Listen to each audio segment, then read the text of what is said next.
Well, hello, folks. Welcome. I'm Stephanie Spencer with Natural State of Health, Plant-Based Wellness.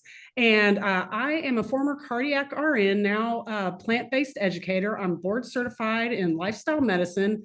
And I love sharing with people the healing promise of plant-based nutrition and really its ability to reverse chronic diseases, which is what I did my entire life.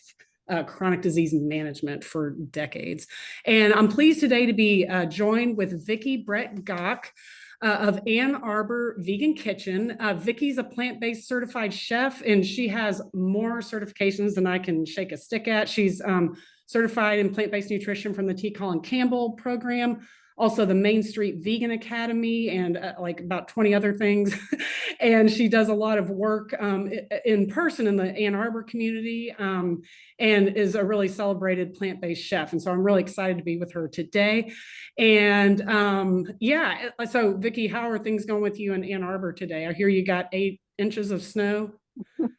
That is actually right. It's Lots very of fun. nice to be with you, Stephanie. Yes, we did get between 6 and 8, I believe, Oh my yesterday. So goodness. it's bright and snowy and quite beautiful, but Yeah, well, and makes beautiful. you want to stay inside and cook indoors. Exactly. Yeah, that's the best thing to do in snowy weather. We've got like, and I'm in Arkansas, and it's about like 55 degrees, but my internet cable got cut this morning by road work they're doing. And so I have no internet for 5 days, and I am literally recording this in the public library.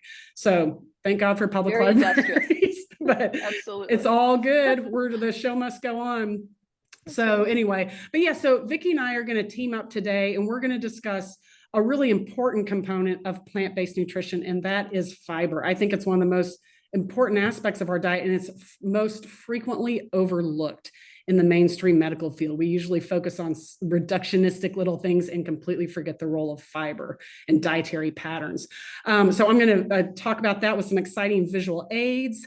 And then Vicki's going to do a little cooking demo for you. But before we get into that, I want to tell you about an exciting opportunity that Vicki and I are both a part of. And this is Chef AJ's Ultimate Vegan Health and Weight Loss Bundle for 2023.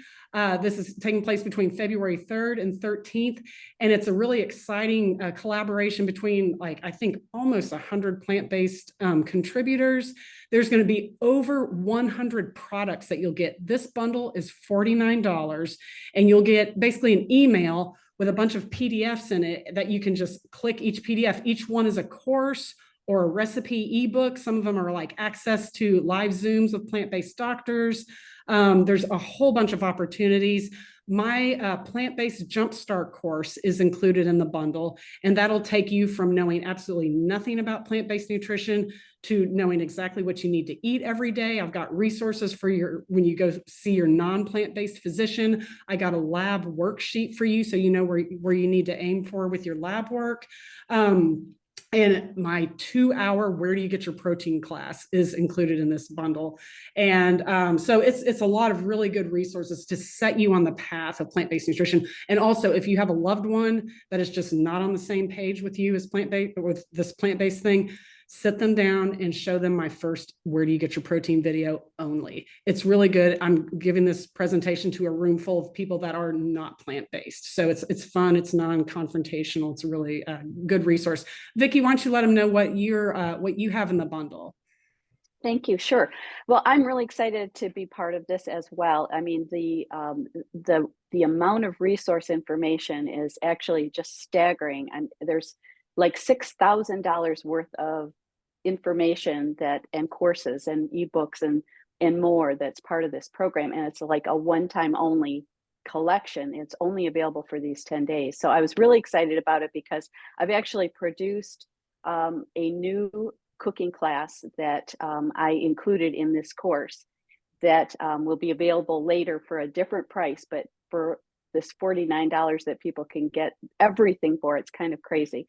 But so anyway, mine is a plant-based meals all week course. This is a little ebook that goes along with it that's full color with 11 recipes and 3 different 20-minute videos where I show people how to do everything it takes in about an hour in your kitchen to create meals for all week long for breakfast, lunch, and dinner. So I'm calling my little course Plant-Based Meals All Week, next level batch cooking for breakfast, lunch, and dinner. So I'm going to be demoing when it's time, one of the recipes that's in this book to kind of get you started with delicious things that cover every aspect of what you might need throughout the week to mix and match for all the meals that you might need. So yeah, I'm excited to contribute. That's exactly what people need when they're getting started. Yeah, so this is going to be really exciting. So let's talk about today. Our star of the show is fiber, which doesn't seem super sexy, but when I first learned about plant-based nutrition, that's what I noticed is what we most frequently neglect in the medical community. We'll talk about like, oh, switch from barbecued ribs to chicken or whatever, but we don't talk about fiber. And fiber is really important to promote health or to reverse chronic disease. You cannot do it without a high fiber diet. And we always worry, out in the world that we're not getting enough protein, right? Everyone's agonizing we're not getting enough protein. They hawk protein on like all the granola bars at the grocery store. But what we frequently overlook is that 97% of the American population does not get enough fiber, even by the low requirements that we have for the recommended daily allowance. So I'm going to talk about why fiber is so health promoting, and I'm going to do it with some fun little props. So what are the best dietary sources of fiber? Really, all plants have fiber. It's really important to understand that. And 0 animal products have fiber. There is no fiber in eggs, meat, cheese, fish, no fiber at all. Fiber only comes from plants that grow out of the ground. But of the plants, and we usually divide into like kind of 4 categories: fruits, vegetables, whole grains, and legumes, and then seeds and nuts. The whole grains and legumes have the most fiber. So that things like barley or beans in a can are just fine. These are lentils and split peas. And then flax seeds are also an excellent source of fiber. Like, says 3 tablespoons have 8 grams of fiber. And quinoa, so any whole grains and legumes are going to be the easiest way to just bulk up your fiber intake. Fruits and vegetables also have fiber too. They're also a very good source of fiber, and you want to get those too. But your health will really drastically change if you can really ramp up your fiber intake. And so why is fiber important? Firstly, I want to talk about, I'm going to scoop this over a little bit.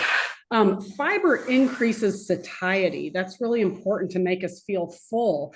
There's a phenomenon known as the ileal brake, and it's really interesting. And as food exits our stomach, it goes into our small intestine, and there's 3 parts: the duodenum, the jejunum, and the ileum. The ileum is the last part of the small intestine.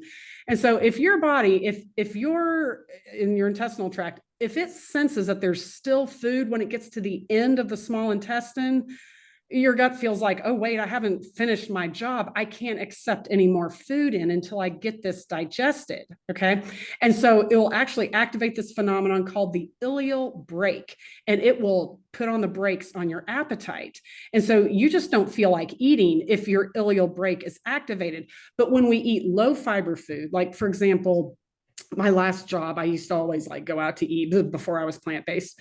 And I would go to like a sub shop, and I'd get the roast beef and provolone sub with the fluffy white bread. I'd get a Diet Coke, and I'd be like, oh, I was stressed out today, and I deserve a chocolate chip cookie. Okay, so how much fiber do I have in that meal? Nothing. So it's just going to turn to fluff, and there's 0 fiber in meat and cheese, right? So I have no fiber in my gut. And then when it's and then by like 3:30, I'm already starting to get hungry again, right? When I switched to a plant-based diet and I started eating, I have a smoothie recipe that's like 22 grams of fiber. I started eating hummus every day. I started eating lentils, like all sorts of things. I had never really regularly eaten beans. I mean, the only time before I was plant-based, the only time I ever got beans is if someone handed them to me in a Mexican restaurant. So I started eating beans every day. And then all of a sudden I realized I'm just not hungry in between meals anymore. And it's so easy to stick to a diet if you don't get hungry. We always think that we're such bad people and we don't have any willpower. We're just hungry. And if you're not hungry, you won't keep eating. So that's a really important component of fiber is the satiety factor. Secondly, fiber is really important because it feeds our gut microbiome. And you've probably heard a lot about the gut microbiome. This is all the trillions of bacteria that live in our gut, and these are good bacteria, and this is what promotes health. This is one of the most significant nutritional findings that we have made in the last 15 years, I would say, is the kind of like the discovery of the significance of the gut microbiome. It affects our cardiovascular health. It affects our physical health. It optimizes our immune system if it's going in the right direction, or it can hurt us if we have a bad like gut microbiome profile. It keeps our blood sugars and our lipids in balance. It helps us stay sharp and focused. It helps our mood stay good. And it also turns off disease promoting genes and turns on health promoting genes. So, and this happens when we eat fiber. We actually can't digest fiber, but the gut bacteria digests our fiber. And the gut bacteria turns the fiber into short chain fatty acids. And that's what creates all of these health promoting effects. So that's really important. And then, but wait, there's more. I'm going to show you this with a fun little prop. This is my PVC pipe small intestine that my husband made. You have to use your imagination for this. I'm trying to get this in the right place. So yeah, it's a rough approximation, but we're going to pretend that this is our small intestine, right? And here's fiber. So like I had an awesome high fiber. I have a smoothie I eat every morning that has like oats and flax seeds and soybeans in it, and then fruits and vegetables. It's tons of fiber. So I'm totally full. So if we have a high fiber meal, we're gonna do a little anatomy and physiology here. The liver serves a really important function in our bodies. The liver is what detoxifies everything. All the bloodstream is going to go into the liver, and the liver is going to filter just things that we don't really want to have. So it's going to filter toxins. I see your dog there. Luckily, my barking dog isn't in the library with me, so I don't have to worry about it. But so the liver is going to filter all these toxins, and then the toxins come out the common bile duct from the liver, and they're going to go into the intestine. And the whole idea, watch this, folks. So here's our common bile duct, right? And here's our scary black toxins. It's going to go into the fiber. It's going to go into our intestines. And if we've got fiber, the fiber is going to soak up all these toxins, and it's going to then exit our system and put the toxins into the septic system, right? Or into the toilet. That's where we want our toxins to go. But I want you to understand this. And so what toxins are we talking about here? I'm going to make this really exciting. This is so I don't drip ink all over the public library. But the toxins that are really important to exit our body are, first of all, things like mercury and lead. When your doctor tells you to stop eating chicken fried steak or barbecue and switch to salmon, you're going to start getting a lot of mercury from that. So we don't want mercury in our body. We want it to exit. So if we have a lot of fiber, the mercury will go into the fiber.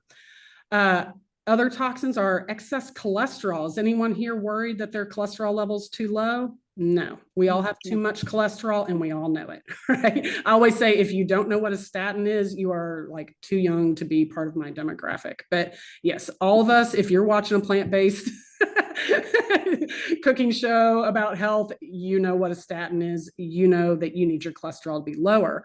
So cholesterol is also going to exit from the liver into the intestines and be carried out by the fiber if we have that.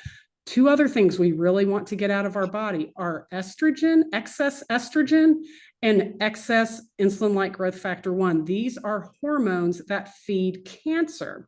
So estrogen is great when we're of childbearing age, but God knows that we don't do well with a lot of excess estrogen as we get older. That's why God made women's bodies turn off their estrogen when they get to the menopausal age. But we get a lot of estrogen from cow's milk. Cow's milk is full of liquid estrogen. And then also when we're carrying excess fat just on our belly and on our body, excess fat secretes estrogen. And so estrogen makes our bodies be more prone to promote cancer, okay? So, and there's definitely a correlation between carrying excess fat and increased risk of breast cancer. So let's talk about IGF-1. That's called insulin-like growth factor 1. This is another cancer-feeding hormone. And IGF-1 is created by our liver when we eat basically high amounts of animal protein, and a high amount is what you consider a normal amount. Okay. What we're talking high amounts based on the research is basically anything more than a bite of meat a day or 2 bites is going to put you into the higher levels of animal protein intake that will promote high levels of insulin-like growth factor 1. Why is IGF-1 bad? IGF-1 makes your body want to grow blood vessels, okay? We need a little bit of IGF-1. Like in the nutritional world, nothing is like 100% evil and 100% good. So we need a little bit of IGF-1, but when we eat the normal amount of meat and dairy that Americans eat, we get too much IGF-1. IGF-1 goes into the cancer-causing ranges. And the problem with excess IGF-1 levels in our bloodstream, which are all going to go into the liver and then be filtered by the liver and come out into the gut. Excess IGF-1 makes our body want to grow lots of blood vessels. And then if we have a little mutated cancer cell, maybe nestled in our abdomen somewhere, cancer cells have IGF-1 receptors on them. And so the IGF-1 in the bloodstream is going to then grow more capillaries and blood cells to feed little cancer cells and make them grow really quickly. And so we call this we want to eat to starve cancer. We don't want to eat to feed cancer. And so when we switch from animal protein to plant protein, we change the amino acid composition is slightly different between animals and plants. The animal type of amino acid composition is what triggers those high levels of IGF-1. You switch from plants. So we switch from having a roast beef sandwich for lunch to having beans at lunch. We've just lowered our IGF-1 levels. Okay. But I want to show you also, I want you to have a good visualization of what I'm talking about here. So when we have all these toxins that need to be filtered, but we don't have fiber in our gut. So we have like the junky sub that I used to always eat for lunch. And you're like, oh, it's got lettuce and tomatoes. Okay, I guess, but that's hardly anything compared to all the fat and IGF-1 that I'm getting from eating this animal protein. So when we have an animal protein meal and then we don't have any fiber, here's our common bile duct dropping those toxins in. See, I hope you can see this. See how it just is going to soak into the intestinal wall there. And our intestinal wall it's just the same as like the inside of your lip. It's a mucous membrane, and mucous membranes are really highly vascularized. So you ever seen like people have chest pain and they need to take a nitroglycerin, they just pop it under their tongue and immediately the chest pain goes away? That's because immediately it travels through the bloodstream and dilates those coronary arteries. So when we don't have fiber in our gut, and we're digesting all these toxins like our liver has to do every day, and we're eating a lot of toxins. And so like the animal protein is going to give you lots of toxins, lots of estrogen, lots of IGF-1, and then you're not going to have any fiber to take that IGF-1 away. It's going to soak. You can see it's just soaked into the wall of the intestine there, right? It's highly vascularized. If there's not hardly any fiber to take these toxins away, it's just going to soak back into the bloodstream and then go all the way back around again. It's going to go back into the liver, through the common bile duct, into the intestines. No fiber to take it out. It's just going to go round and round and round. So all these bad things are going to stay in your bloodstream. So what you need to do if you want to decisively improve your health, you need to stop eating these animal proteins. Like start switching your meat, start switching your dairy over to a plant-based version. Then you won't even have those high levels of toxins, but then you're also going to have fiber in your gut to pull these toxins out. And that's what we want. We're going to get our fiber back in. It's going to pull the toxins out and go into the toilet. So how much fiber should we be getting a day? It's always good when we're like have some vague idea that we want to get healthy. It's really good to have an objective number to really look at, are you healthy now, or do we need to maybe make some changes? So the average American fiber intake is less than 15 grams a day.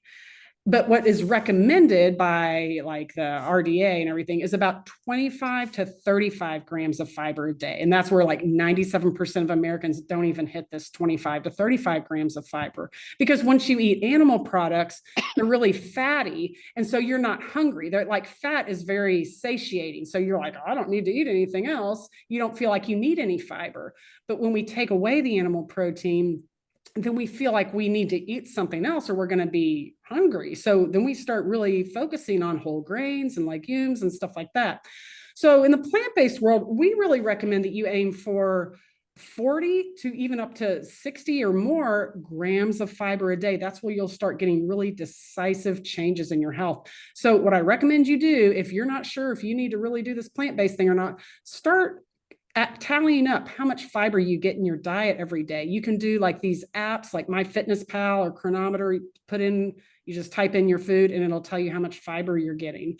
But in my course that's in the plant-based bundle, in the weight loss bundle, you will get my smoothie recipe that has 22 grams of fiber in it. I eat this every day for breakfast. And like, we talked about the ileal break. I eat it in the morning. I usually eat like around 9:30, but if I get busy and frequently I'm so busy, like I don't have time to eat lunch. And if I'm preoccupied, I won't even think about it because I never, ever get hungry because I have so much fiber in my diet now. And so I can lots of times just make it till 5 p.m. So yeah, if you purchase the bundle, you'll get that recipe. And then Vicki's going to give you a really good recipe here where you can get a good lunch recipe where you can just start building up your fiber. But that's the secret, is switching over from your animal products. Switch, like you probably eat a salad. And a lot of people think they're going to get healthy. They're going to eat one extra salad a day. We all know how to eat salads. You need to swap the animal protein for plants, and especially getting legumes and whole grains is really going to be health promoting for you. So Vicki, take it away with your super duper easy to prepare fiber filled lunch. Well, very good. Thank you for that. And that's fascinating. And I think that's just so interesting that none of us get, so many of us, I should say, do not get nearly enough fiber in our diet. Here's a great way to add more without a lot of time required and something that's kind of easy to mix and match. I'm just going to turn my induction burner on here. I've actually sauteed an onion with a little bit of garlic. You're hearing this beeping because I lift this off, but here we go. I sauteed that. I'm going to heat that up. I just did that a couple of moments ago.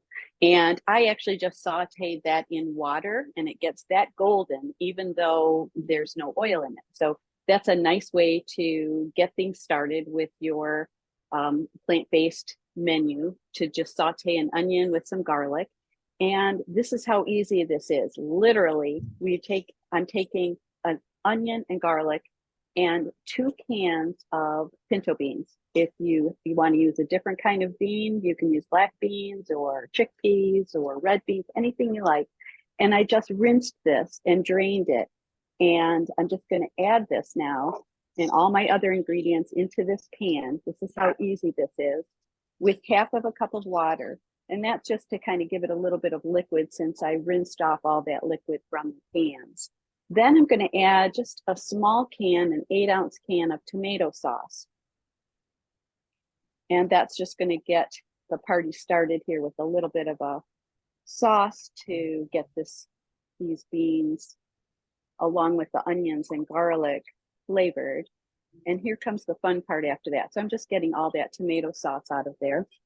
And I'm just going to give that a quick little stir on a medium heat here. And then I'm going to add the flavor. And so I've got here, this is one of my favorite things, is some smoked paprika, along with a little bit of chipotle powder, some just a dash of Cajun seasoning. And of course, all of these are optional if you want to have, mix and match your flavors. A little adobo seasoning, if I didn't say that. So we've got chipotle powder, adobo seasoning, a little Cajun seasoning, and a dash of salt and pepper. And if you don't use salt, you can certainly leave that out. You could mix and match here if you wanted to add a little bit of cayenne pepper, or you wanted to add some herbs, you could do any of that you'd like. And that's how easy this is. I mean, we are literally, I'm just going to heat it, because what I want to do is have that water boil down just a little bit. We'll turn it up a little bit to get some quicker action. But you're bringing this little pan of beans and tomato sauce with spices to a little bit of a simmer, just to kind of get it boiling and begin to thicken a little bit. And then we're done. We'll just turn this off, and we've got a whole pan full of beans, flavorful, really flavorful, to enjoy throughout the week. And it makes a great lunch to just put these into tortillas, or add to some brown rice that you might have on hand, or maybe some roasted vegetables, or a sweet potato. Put it right over your sweet potato, or a white potato that you've baked in the oven. And that's it, we're done. And it smells so good. I wish you could smell this with me. And this is just one of those things that I love to have handy. This is a great protein. People worry about their protein. No need with a plant-based diet. But this is protein and fiber to the max. And this is also nice right over a salad. Just a little bit of beans on top of your salad. But literally, beans are great for, not that you need to have this for breakfast, lunch, and dinner, but literally these beans are great for breakfast, lunch, or dinner. It's over Ezekiel toast in the morning, over a baked potato at lunch, over, along with some brown rice inside of a tortilla in the evening, with some fresh shredded cabbage or lettuce and tomato or whatever you might like on top of it, avocado. And we're done. This is it. Awesome. Yeah, that's actually about exactly what my dad eats for lunch every day. It's beans, tomato sauce, and then he mixes it with, it looks delicious. He mixes it with smoky spice beans. Yeah. And he does like quinoa and brown rice, and just makes a little, and he just has the same thing every day. And that's perfect. But it's nice when you get into a routine, like same thing. I mean, like you can be as creative as you want, but a lot of us are just busy and want to make our eating simplified. And so you can have the same thing for breakfast, the same thing for lunch, or maybe the same one or two things. And then you just don't have to think about it. And you know what you're getting at the grocery store. And then you can just use your bandwidth to focus on like trying to come up with something more interesting for dinner or something. But so how many grams of fiber are in a serving of your beans there? So that's a great question. And it kind of depends on the size appetite a person might have. But if we said kind of a standard size of maybe half a cup or so of beans over something else, a potato or rice or something, just the beans alone will be 15 grams of fiber. So, you add that to your smoothie and you're very far along the way for your daily goals, right? Right. So you'd be up to, if you did my smoothie and Vicki's beans here, you would be up to 37 grams of fiber for the day, which is like overshooting the regular American requirements and almost up. And then if you have a plant-based dinner, you are easily going to make it above 40 grams for the whole day. So that's when your health will start turning around, because all that fiber is going to pull all of those toxins, all those cancer promoting hormones, excess cholesterol, all that stuff out of your bloodstream. And then you're going to start to feel better and better and better. So the moral of the story is stop agonizing about protein. And I want you to start agonizing about fiber. So love it. Yeah. And so folks, today, like this bundle that we've been talking about, if you're interested in purchasing it or finding out even more about it, we'll have a link below in the show notes. And we're also going to have all of our information, all of my social media information and website, and Vicki's too is going to be in the show notes. But yeah, in this bundle, I'm just going to tell you real quick some of the other things that are in it. There's a tofu tutorial, everything you ever want to know about tofu. There's a book on autism and the effectiveness of a plant-based diet with treating autism, with a foreword by Dr. T. Colin Campbell for that book. There is a class on how to open a yoga studio. There are course after course after course, coupons for buying like date paste products, which are really useful for a plant-based diet. Just like some recipe ebooks are like 160 pages long, beautiful photography. yeah, there's just so much there, but I have a whole bunch of the other options in the bundle listed below here, so you can scroll down and look at that. So yeah, anything else you wanted to let people know, Vicki, before we go? Well, it's really been great to be with you, and I Yeah, think that that message for everyone to understand, it's really not hard to get your fiber. You just have to concentrate on your plant foods. We're all the way to close to the goal for the day without even adding in what you might have these beans with at lunch, right? right, Without your Ezekiel muffin or your rice and so right. forth. So yeah, it's not hard to do, and it's so excited about what's the rest of what's in the bundle. But I'm also Mhm, excited just that the recipes, that the resources that are available, because even if people use only one or two of the things that are part of this bundle, mhm. to turn around your health with a $49 investment, I mean, it's pretty awesome, really. So, yeah, I'm just happy to be with you. And certainly, if anyone has any questions for me, they're welcome to contact me at the information that you are so kindly sharing, Stephanie. Yeah. And Likewise. look, Yeah, yeah, that's the best part of the bundle is I'm meeting all sorts of people like Vicki and other creators. I've already learned a whole bunch from the bundle, and I've been doing nothing but studying plant-based nutrition for the last 4 years. So yeah, yeah, it's same really here. exciting. Yeah. So Same anyway, here. well, thanks for tuning in, y'all, and keep following us on social media. You're going to get a lot more interviews, a lot more content this week. You're going to learn a whole lot. So yeah, don't forget to like and subscribe and hit the notification bell. And yeah, be well, everyone. Peace, love, and plants. Bye bye.